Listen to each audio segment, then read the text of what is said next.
Shalom. Jangan lupa saudara selalu katakan, aku orang yang diberkati Tuhan, aku orang yang diurapi Tuhan, aku orang yang berkemenangan.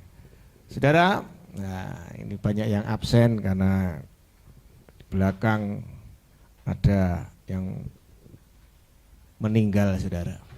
Ya, jadi pagi ini kita akan belajar firman Tuhan tentang sebuah kegigihan. Nah, kegigihan saudara. Kegigihan itu bisa mendatangkan mujizat, bisa menyentuh hatinya Tuhan. Kalau kita pahami, kita tahu bahwa ketika kita itu menjadi orang yang gigih, ya, ketika kita menghadapi apapun kita tetap kokoh, kuat, itu Tuhan suka ternyata. Di dalam firman Tuhan, saya pelajari bahwa orang-orang yang gigih itu Tuhan sangat mengaguminya. Tuhan sangat kagum dengan mereka yang gigih, yang tetap tidak menyerah. Sekalipun itu sudah tidak ada pengharapan apapun, sekalipun seperti sesuatu itu sudah tertutup, bahkan pintu itu tertutup, tapi dia tetap kokoh. Kalau saudara perhatikan janda dan hakim yang lalim saja saudara, ketika janda itu datang terus menerus mengadukan masalahnya, dan hakim itu hakim yang tidak punya hati, hakim yang jahat sekalipun, tapi bisa akhirnya hatinya terbuka ketika melihat janda itu yang terus menerus, yang kokoh gigih mendatangi supaya persoalannya, pergumulannya itu ditolong, dijawab. Dan perempuan juga Kanaan sama. Ketika Tuhan Yesus sudah tidak mau diam, bahkan tidak diperhatikan, karena memang dia bukan dari golongan Israel, tapi dia tetap terus mendatangi dia tetap kokoh gigih. Dan saudara perhatikan sampai Tuhan kagum, dia mengatakan tidak ada iman yang besar seperti dia, besar imannya ya. Jadi saudara perhatikan Yakub juga sangat gigih sekali ketika dia bergulat dengan malaikat Tuhan, dan dia berkata sampai fajar menyingsing. Bahkan dia berkata, kalau sebelum kau berkati jangan kau pergi. Jadi bergulatnya itu lama. Dia sangat gigih juga. Jadi karakter gigih ketika kita menghadapi situasi buruk sekalipun kita tetap kokoh gigih. Itu yang Tuhan mau saudara. Itu yang Tuhan suka, dan itu bisa menyentuh hatinya Tuhan. Jadi seberapa pergumulan-pergumulan kita hari-hari ini saudara dalam hidup kita masing-masing. Tapi kalau kita memiliki tetap kekokohan jiwa iman kita, percayalah saudara, percayalah, sesuatu yang buruk itu belum tentu itu sesuatu yang akan memupuskan harapanmu. Sesuatu yang saudara sudah kelihatan buruk, keadaanmu yang buruk, situasi yang buruk, itu belum tentu itu menghentikan sesuatu yang baik yang dari Tuhan saudara. Justru sesuatu yang buruk, situasi yang tidak baik, itu jalan tolnya untuk saudara mendapatkan sesuatu yang baik yang di depanmu. Amin. Nanti kita akan lihat buktinya saudara. Jadi sesuatu yang buruk yang kita alami saat ini, sebetulnya itu langkah jembatan untuk saudara menerima sesuatu yang baik. Seperti yang saya alami ini kelihatannya buruk bagi saya saudara. Situasinya buruk sekali bagi saya. Tapi akhirnya saya melihat ada sesuatu yang baik yang saya dapat akhirnya saudara. Kalau saya pikir kok seperti ini hidup saya Tuhan, tapi kenyataannya begitu saya alami seperti ini, seperti tidak baik-baik keadaan saya, tapi ujungnya ternyata luar biasa ya. Jadi yang pertama saudara perhatikan bahwa tetap bersikap yang baik sekalipun mendapatkan situasi yang buruk. Lagi. Tetap bersikap baik, hatimu tetap kau jaga. Ketika kita diperhadapkan dengan situasi yang buruk, situasi yang tidak kita inginkan, situasi yang bertolak belakang dari segala keinginan kita, dan kita alami hal yang buruk, kita tetap jaga hati, sikap kita. Nah ini contohnya ada suatu contoh yang luar biasa. Manusia umumnya kan ingin mendapatkan yang kita inginkan kan sesuatu yang baik pasti. Tidak ada semua menginginkan sesuatu yang tidak baik. Masa depanmu pengennya yang baik. Saudara dapat pasangan hidup pengennya yang baik. Saudara dapat pekerjaan pengennya yang baik. Saudara dapat pimpinan bos yang baik. Pasti semua tujuannya saudara pengen mendapatkan sesuatu yang baik. Tapi pertanyaannya, ketika apa yang kita inginkan sesuatu yang baik itu saudara, justru berkebalikan saudara mendapatkan sesuatu yang buruk. Nah, ini saudara, yang harus saudara tangkap pada pagi hari ini. Saudara, kita lihat di dalam Kejadian 29 ayat 16 sampai 30. Ini panjang, ini saya ceritakan saja saudara. Ini saya ceritakan saja, ini contoh gambar saudara harus nangkep ini ya.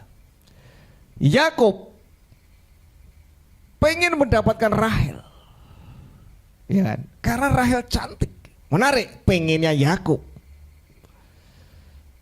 Tapi perhatikan, pengennya aku dapat pasangan yang ganteng, yang cantik, yang pintar, yang sudah mencukupkan semuanya, yang bisa fasilitas sudah tersedia. Aku dapat pekerjaan yang sudah pokoknya mapan semuanya. Tapi ternyata saudara, apa yang terjadi? Dia mendapatkan Lea yang tidak dicintai, yang wajahnya tidak berseri-seri. Jadi wajahnya tidak cantik saudara. Loh, kan bertolak belakang saudara. Mau mendapatkan Rahel pengennya dia, tapi kenyataan Tuhan kasih Lea. Loh, ini bukan kebetulan saudara. Ini bukan kebetulan saudara. Tapi perhatikan, untuk mendapatkan Rahel, untuk mendapatkan sesuatu yang baik, yang saudara sudah inginkan itu, saudara harus melalui Lea dulu. Seperti saya ini, untuk mendapatkan saya sebuah apa yang menjadi sekarang terjadi ini, saya harus mengalami Lea dulu, situasi yang buruk dulu, situasi yang di luar pikiran saya, yang tidak saya inginkan. Lea tidak diinginkan oleh Yakub saudara. Tapi sikap hatinya Yakub marah enggak dia? Nah, ini saudara tangkap. Tangkap ini saudara. Ketika saudara berdoa, yang saudara pengen yang saudara doakan itu ternyata tidak dapat saudara. Malah suatu keadaan yang tidak baik yang saudara dapat. Sikap hatimu gimana? Sekarang pertanyaan, sikap hatimu gimana? Yakub marah enggak? Enggak marah. Kecewa enggak? Enggak kecewa. Bahkan dia, ayahnya mengatakan dia tidak baiklah ada di sini, harus kakaknya dulu. Baik, kalau engkau mau 7 tahun lagi nanti tak berikan Rahel. Siap dia.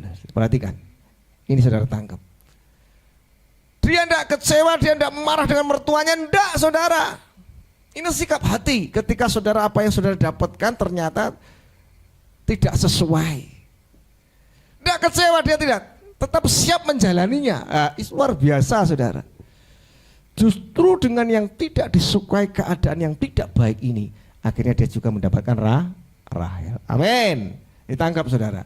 Sebelum mendapatkan sesuatu yang saudara inginkan, sesuatu yang saudara impikan itu, saudara harus melalui Lea dulu. Ketika saudara bisa melalui Lea, saudara bisa menerima keadaan yang buruk itu, saudara bisa bersyukur dengan keadaan yang buruk itu, saudara tetap bisa bersuka cita dengan keadaan yang buruk itu, saudara tetap bisa menyembah, berdoa, melayani Tuhan dengan keadaan yang buruk itu, saudara akan mendapat Rahel. Amin. Dan di akhir cerita lihat, perhatikan. Yesus lahir dari keturunan Lea.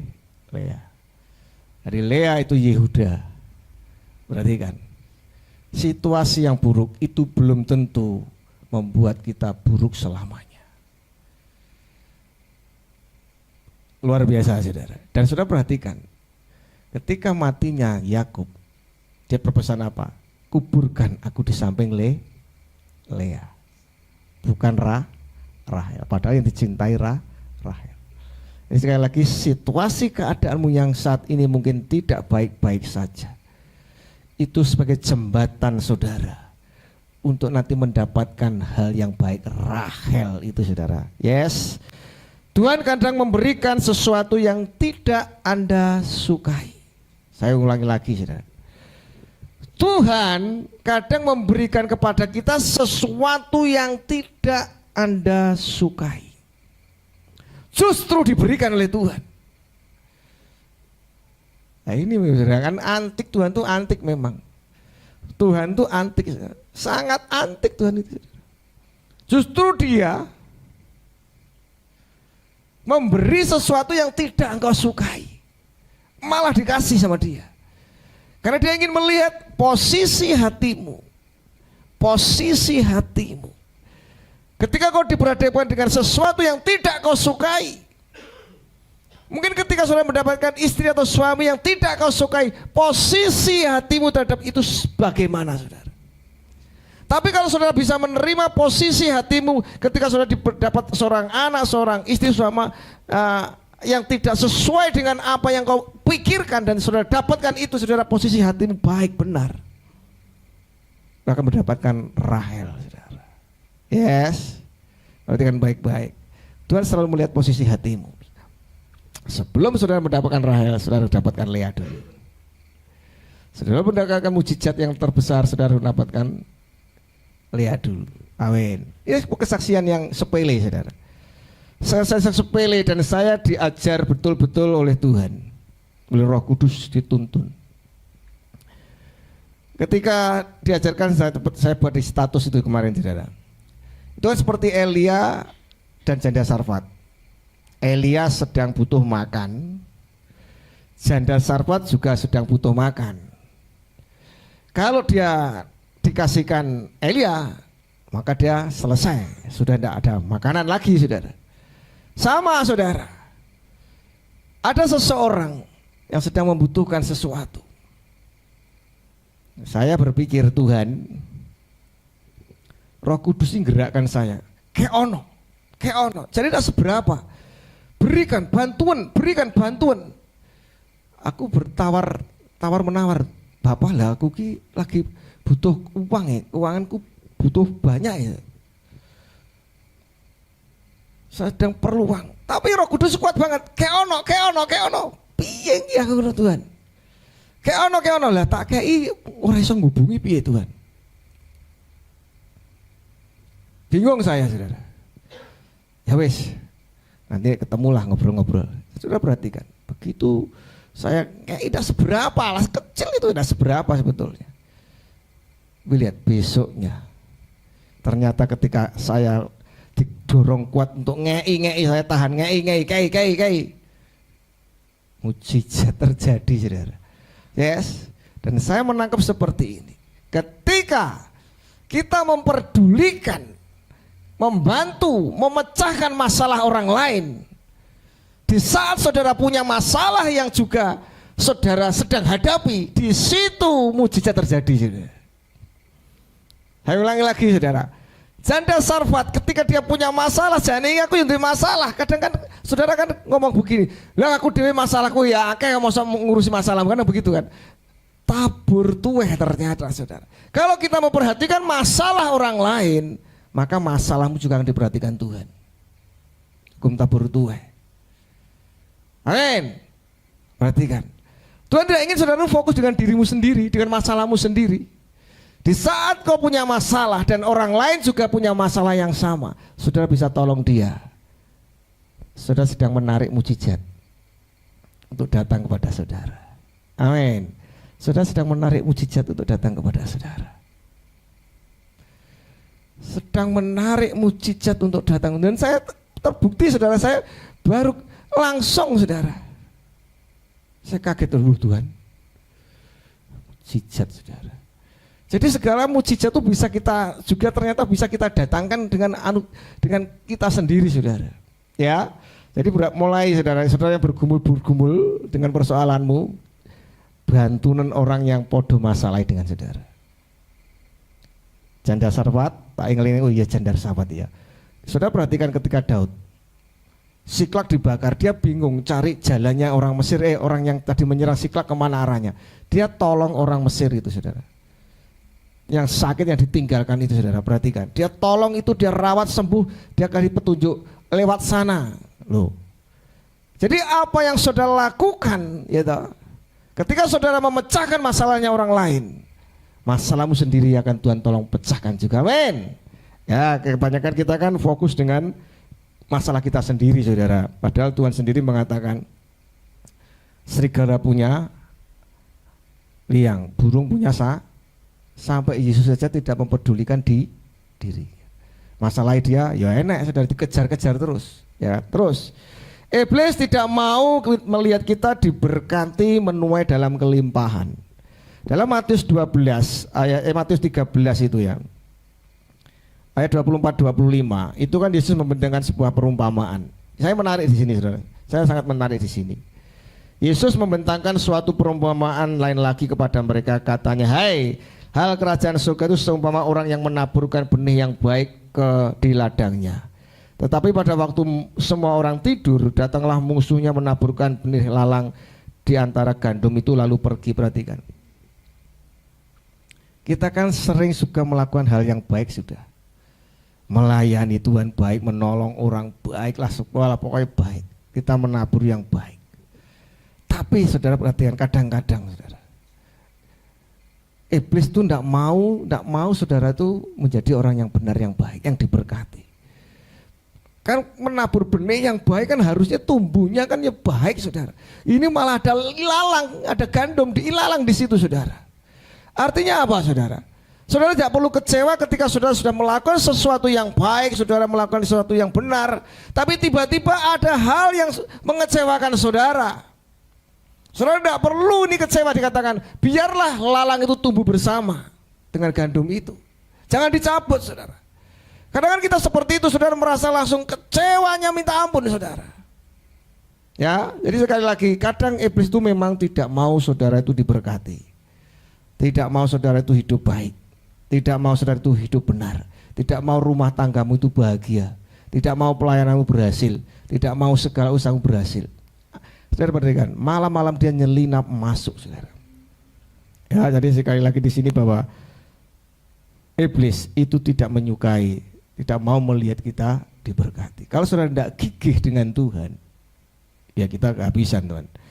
Tuhan Yesus datang untuk membuat perubahan. Saudara harus tangkap di sini. Saya bertanya pada saudara, selama hidup ini ada perubahan tidak dalam dirimu? Dulu mungkin saudara yang bukan siapa-siapa, sekarang menjadi siapa-siapa. Ada perubahan tidak, saudara? Selama saudara mengikuti Tuhan Yesus, pertanyaannya, ada perubahan tidak dalam dirimu? Macam-macam, kalau perubahan itu bukan hanya finansial, pakai pribadimu. Ada perubahan tidak, saudara? Karena Yesus itu pasti membawa perubahan. Karena dikatakan dalam dia ada ciptaan yang baru.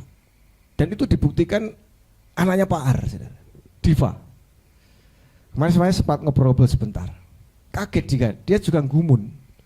Anak kecil perubahannya luar biasa. Diva itu, saudara, sebelum dia percaya Tuhan ini, saudara, dia tuh kalau main sampai jam 10 malam dengan tetangganya, namanya anak kecil. Kalau dilarang marah, saudara. Marah sudah dilarang. Tapi sejak dia mengenal Tuhan, orang tuanya kaget ngomong, tidak keluar rumah sekarang, saudara. Belas, tidak pengen keluar rumah, saudara. Perubahan kan, saudara, lihat.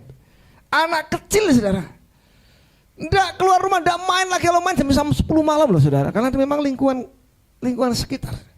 Ketika Yesus ada, saudara, bawa perubahan dia. Siapa murid-murid Yesus? Nelayan dirubah. Siapa Paulus? Saulus dulu dirubah. Musa dirubah semua, saudara. Pasti saudara itu akan mengalami perubahan kalau sungguh-sungguh dalam Tuhan. Pasti saudara, karena orang tuanya ya heran juga. Ya heran sampai sekarang dia gumun. Nah, anak saya itu dulu marah kalau tidak boleh keluar. Tapi sekarang hanya di rumah sampai jam tidak keluar belas. Nah, ini suatu perubahan yang kelihatannya sepele, saudara. Nah, itulah yang dikatakan mengubah. Yesus itu datang untuk menyelamatkan, itu mengubah semua yang memang saudara miliki yang lama-lama itu dirubah oleh dia. Ya, sekali lagi saudara, kalau sungguh-sungguh dalam Tuhan, saudara akan dirubah, saudara. Amin. Renungkan saja, renungkan, saudara. Aku ini dirubah Tuhan enggak, yuk. Sejak dari ini, ya. Perhatikan. Dari perjalanan hidupmu, saudara, pasti ada dirubah.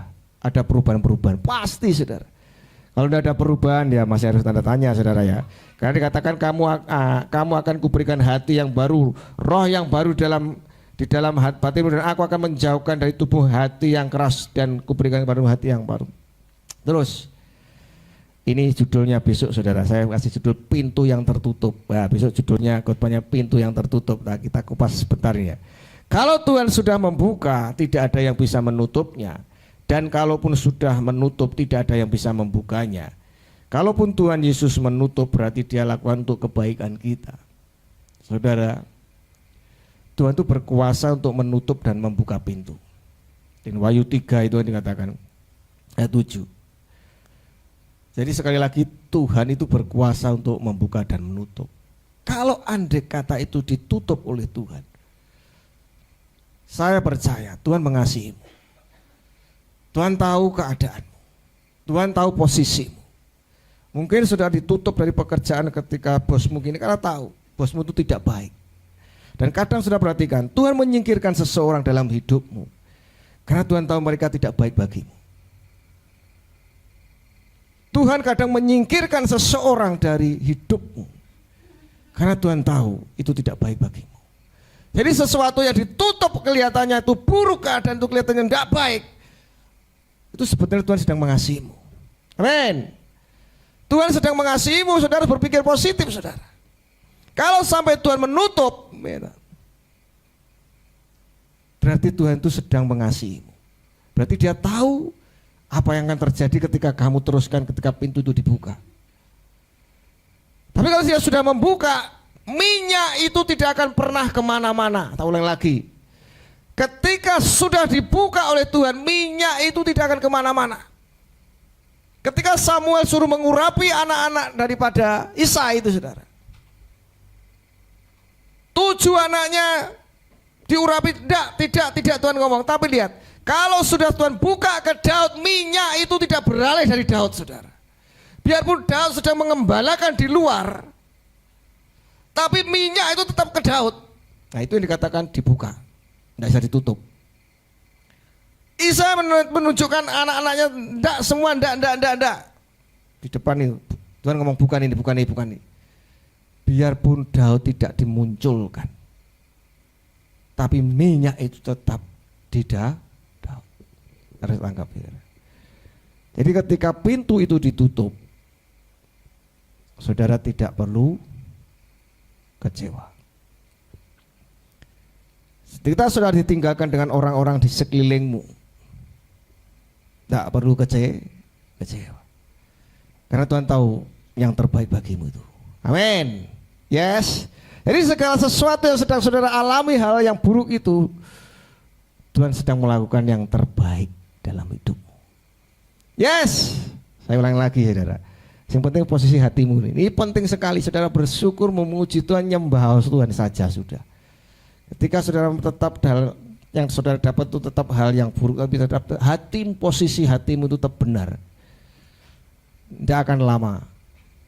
Yang buka hanya bisa Tuhan saudara. Yes, yang buka hanya bisa Tuhan. Ketika Saul disingkirkan dari Daud karena itu tidak baik bagi Daud, ngejar terus Daud, akhirnya singkirkan semua. Ya, jadi orang-orang yang disingkirkan itu saudara tidak perlu saudara kecewa atau apapun, karena dia tahu itu tidak baik bagimu. Ya, kadang Tuhan menutup pintu-pintu seperti itu. Ya. Dan tuliskanlah kepada malaikat jemaat di Philadelphia, inilah firman dari yang kudus, yang benar, yang memegang kunci Daud. Apabila ia membuka, tidak ada yang dapat menutup. Apabila ia menutup, tidak ada yang dapat membuka. Aku tahu segala pekerjaanmu, lihatlah, aku telah membuka pintu bagimu yang tidak dapat ditutup oleh siapapun. Aku tahu bahwa kekuatanmu tidak seberapa, namun engkau lihat, menuruti firmanku, dan engkau tidak menyangkal namaku. Penting saudara. Situasi yang buruk, tetap tidak menyangkal. Dari mulutmu tidak keluar kata mengeluh, bersungut-sungut. Tidak. Ketika saya mengalami situasi yang buruk, saya selalu kuatkan anak-anak istri, ayo tetap bersatu, bersemangat. Karena situasi yang buruk ini nanti akan mendapatkan Rahel. Harus melalui Lea dulu. Aku bisa bersyukur enggak? Aku tetap bisa melayani enggak? Aku tetap bisa berdoa enggak? Aku tetap bisa terus melakukan yang baik? Aku harus tetap menolong orang enggak? Tapi ketika posisi hatimu tetap benar di situasi yang buruk, maka Rahel akan kau dapatkan. Amin. Sebelum tanah perjanjian, padang gurun pun harus kau lalui. Sebelum sudah masuk tanah perjanjian, sebelum kau taklukkan, harus 31 berperang dulu. Saudara perhatikan. Jadi untuk mendapatkan Rahel harus lalu Lea dulu. 31 raja ditaklukkan dulu, saudara, berperang dulu, padahal sudah di tanah perjanjian loh, saudara. Jadi untuk mendapatkan Rahel itu harus dihadapkan dengan situasi yang buruk dulu. Karena Tuhan ingin melihat posisi hatimu. Saudara gigih, 1, 2, 3 katakan. Gigih, saudara. Gigih. Saya percaya kita gereja mungkin sedang mengalami juga situasi yang tidak baik-baik saja. Tapi kalau gereja meresponnya dengan baik, jemaat bersatu hati, bersuka cita, melayani dengan sungguh-sungguh. Nah itu nanti saudara, akan ada sesuatu yang luar biasa akan terjadi, saudara. Amin. Yes, percaya saja, saudara. Saya percaya, saya lihat sekarang pujian penyembahnya luar biasa. Luar biasa, worship net luar biasa, saudara. Kekuatan rohnya, daya anu itu kelihatan sekarang. Deknya itu sudah kelihatan, saudara.